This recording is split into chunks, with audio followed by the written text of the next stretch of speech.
What's going on, guys? My name is Brandon, and today I'm going to try out my DIY fume extractor. I've modified it a little bit for dual exhaust, and we're going to run the bike in the workshop and see how it works. I also got to do an oil change, brake line flush, and a bunch of other stuff. Stick around. So this is not an overly glamorous job, but it's got to get done. This is a 2015 Kawasaki Ninja, and it calls for every so often you should change out the radiator fluid or the coolant, because eventually the coolant will have a tendency to turn acidic and it'll actually start degrading some of the aluminum components like the radiator, and I think the engine block is aluminum. Here is the water pump, and this is the screw that we have to loosen up right here to drain off the coolant.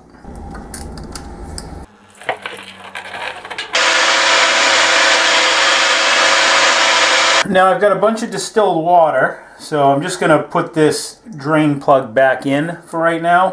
I'm going to dump some distilled water in the radiator, start it up, let that circulate around a little bit, and then drain that out as well. And I'll also drain out the overflow, which is in the back.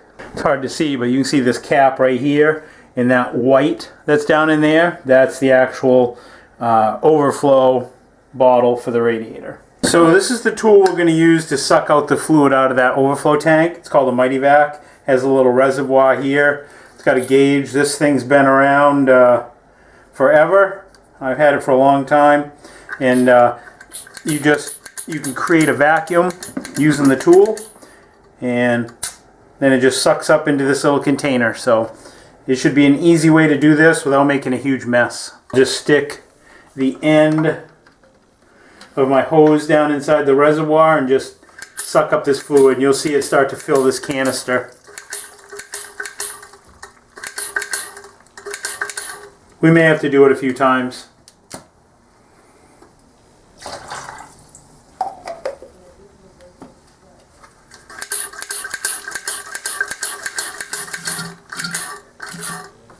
There we go.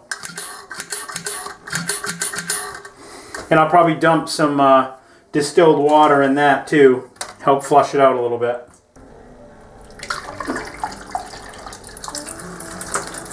Yeah, that's full, huh? Oh, go until it runs everywhere. Alright, so that's full. Now we'll put some water in over here.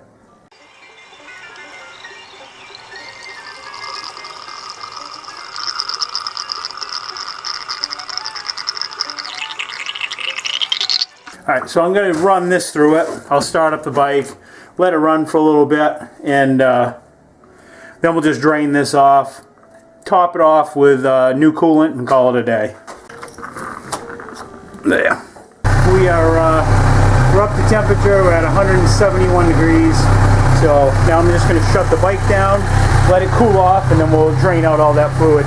And you can see here I've got my welding extractor set up, but I'm using it to pull the fumes out of the workshop. If you haven't seen how I built that, I'll put a link down below, but that works really good. Works good for doing the bikes, and it also works good for pulling fumes out of the shop when you're welding. So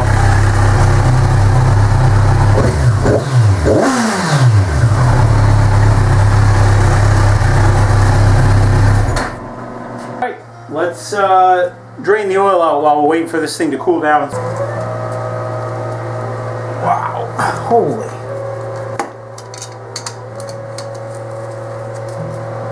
Wow.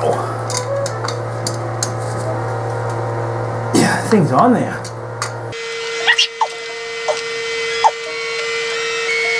What I usually do when I put on an oil filter is I just put it on as tight as I can get it by hand. Car or motorcycle. I've never had one leak or come off. So I do know that I think the factory gives it so many turns or torque or something, I guess.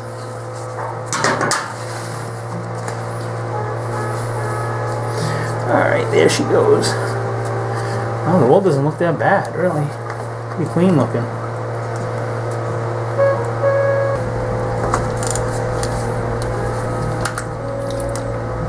Geez, the oil looks super clean.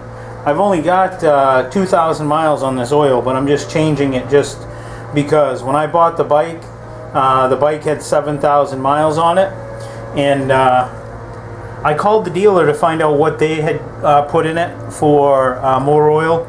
They use Suzuki.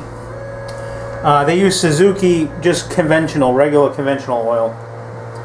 We're gonna put Castrol semi-synthetic. I always have my wife save her leftover laundry detergent bottles, and I always save my old oil cans and windshield wiper fluid cans because it works awesome to dispose of your used motor oil.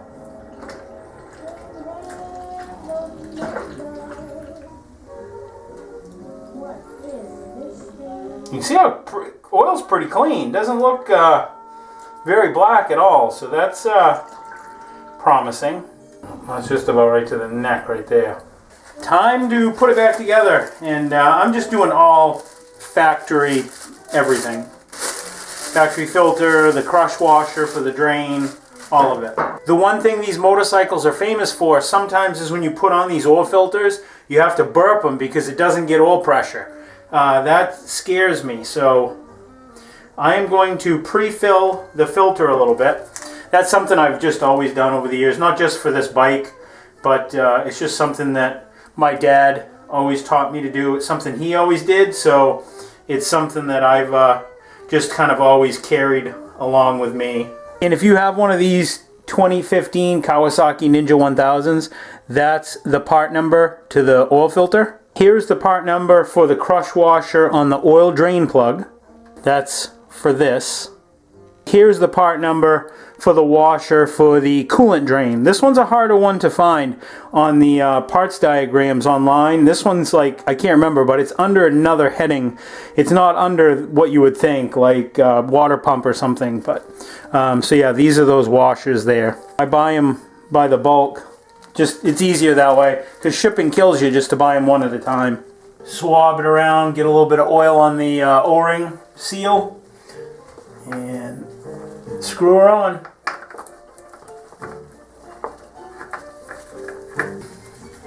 Yeah, then I'll just tighten that as tight as I can get it by hand. Better yet, I'll just torque everything, and they call for 17 Newton meters on the oil filter, or 13 foot-pounds. So what I'll do is, let's put it on with torque, and then see if I can actually get it that tight by hand. Because I think as tight as I can get it is probably about 13 foot-pounds, but I don't know. We'll see. We'll find out. So this torque wrench registers in inch-pounds and Newton meters. So the orange dial down here is what we're looking, is where we set it for 0. So that's the needle that moves. And the oil filter, we need to set it for 17 Newton meters. So the blue line is where we're coming up to. So that's 15 right there. And there's 20 Newton meters. So we're going to be right around, right about there. So when that orange needle lines up to the blue, we know that we're at 17 Newton meters. And then we can compare that, or it's the same thing as 13 foot-pounds. Then we can compare that with my hand pressure to see how close I am when I tighten them up. Yeah, I can tell you right now that I could not tighten this to 13 foot-pounds by hand.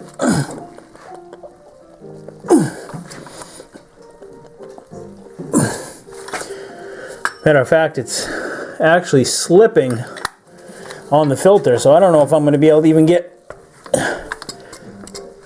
17 Newton meters on it. That's going to be tight enough. I've got my new crush washer installed on the drain bolt, and the factory manual calls for 29 Newton meters or 106 inch-pounds, not foot-pounds. So we're looking for this orange needle to come up to the blue. You see the orange needle?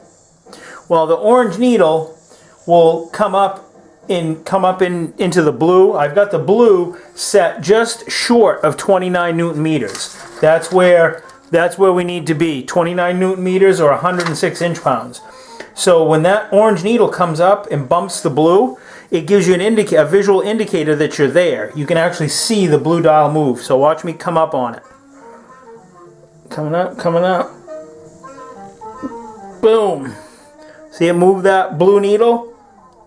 Boom. 29 Newton meters right there. Jeez. This bike allegedly takes 4 quarts of oil, or just a little over 4 quarts of oil. So it should take this plus a little extra.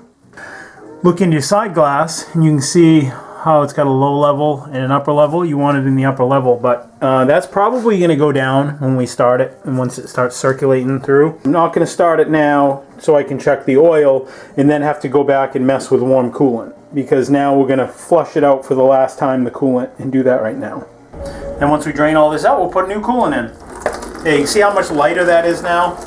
It's not as dark. So it might seem foolish that everything I do, I try to use a torque wrench on it, but you know, that comes from years and years and years of doing the wrong thing, like breaking off a bolt, snapping something, over tightening it, stripping it out, and that gets old real quick. If this tool, you know, is like $100 and it saves me from busting bolts or having bolts come loose, it's worth it to me, you know. So this one calls for 11 Newton meters on this. 11 Newton meters is a lot. Watch it move that blue. There it goes. Right there. 11. Now it's time to fill it with coolant. I'm going to put the lift down just a little bit because I can't really see up in there. I'd be on my tippy toes. So it's pretty easy to do with this lift. If you guys want to know more about this thing, I love this. This is my combination welding lift and my motorcycle lift, and it's my do-it-all, work-on-everything lift. So it's air-operated, real easy to use. That raises it up, and then by lifting it, it'll remove it off that locking pin. And you'll see it go up. There it goes. And then you just pull this handle right here. Okay, and that just raises that out of the way. And what I'll do is I'm going to lower it to probably about the bottom setting right there. So to do that, you just press that, and then the lift will start going down.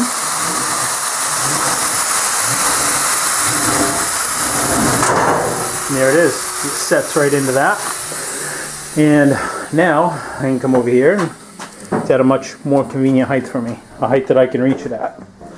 But yeah, this is awesome, and it's got the wings on it too. So if you had like a big four-wheeler, I just put that there because this is, again, this is my fabrication table. That's what I use it for primarily. And then it's also got an extension here. So if you have like a long motorcycle, if not, this extension comes off. You can see right, that's where it bolts right there.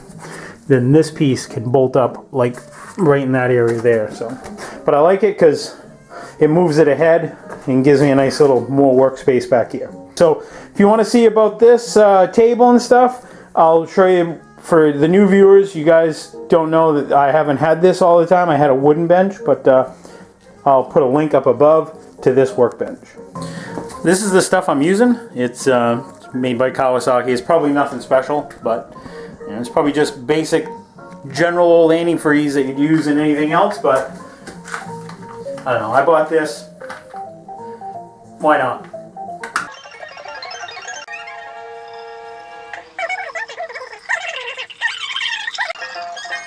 Alright, so this is the part that makes me nervous right here. The part where I might not have oil pressure for a minute. So, well, it won't be a minute, but that light right there, that's the oil pressure light. So, hopefully it turns off fairly quick. Because we can't run it too long without oil pressure. If it doesn't go out, we're going to have to burp the filter.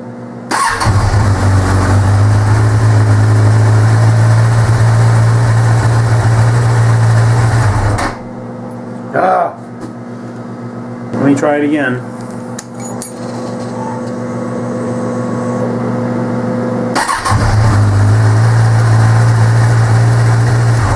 Nope. So this is burping the filter. You back the filter off a little bit, and then you start the bike.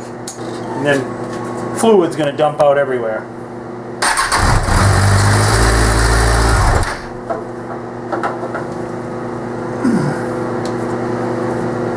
Should have oil pressure now. Alright, let's try it again.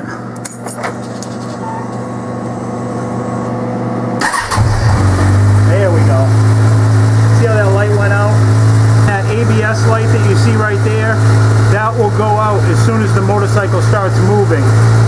That just lets you know that the ABS light works. How cool is this though, guys? I can run my motorcycle inside the workshop. Have all the fumes sucked out. It works wicked good too with my welder. Especially with stick welding, because stick welding makes a ton of fumes. This works great for that. So let's take a look, make sure we don't have any leaks anywhere.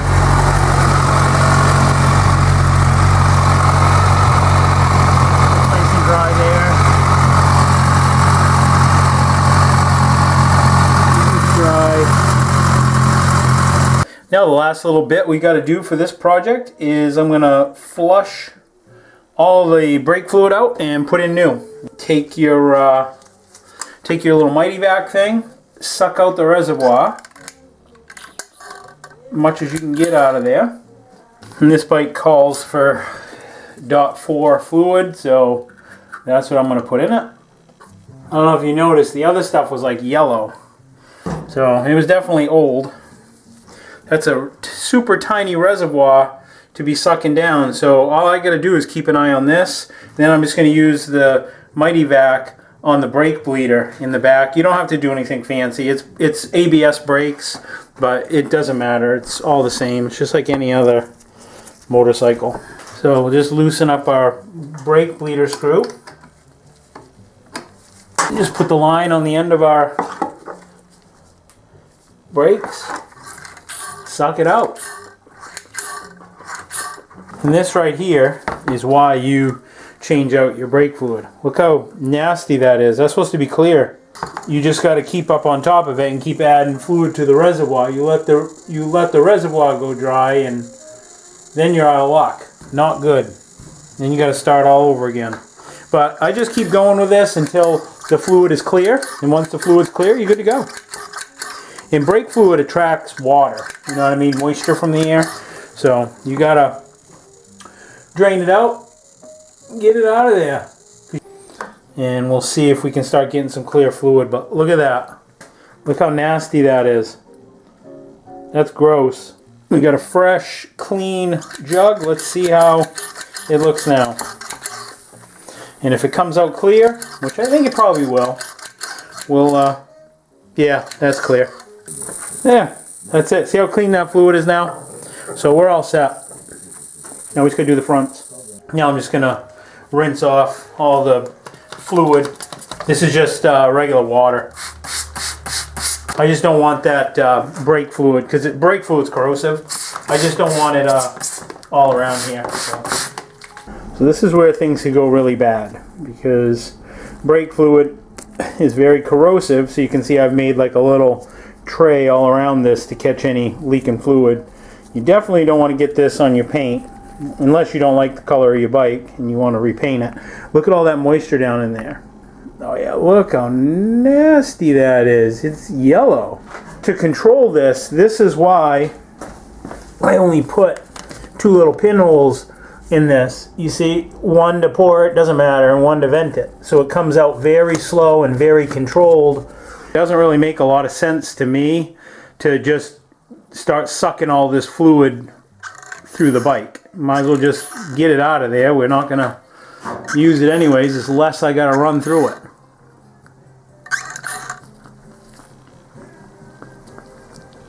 There. Now look at that. Nasty. Looks like urine. Now we'll add some fresh fluid in. Now watch how controlled this is. See how nice and measured out that is? I may have to go to the store and get some more. But this just allows it to go out nice and slow. And I just used a punch, like a pick, to make that hole. Oh, look at the black come out of that, guys. Look at that fluid.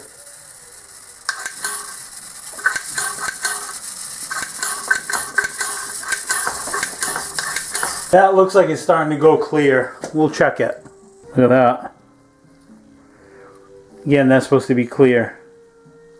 That's just all garbage that, you know, it's just sitting down inside the piston. You know, as things move in and out, they wear, and so that's the result of that. That's the result of not cleaning out the fluid. draining it. You should do this, I think, like every 2 years.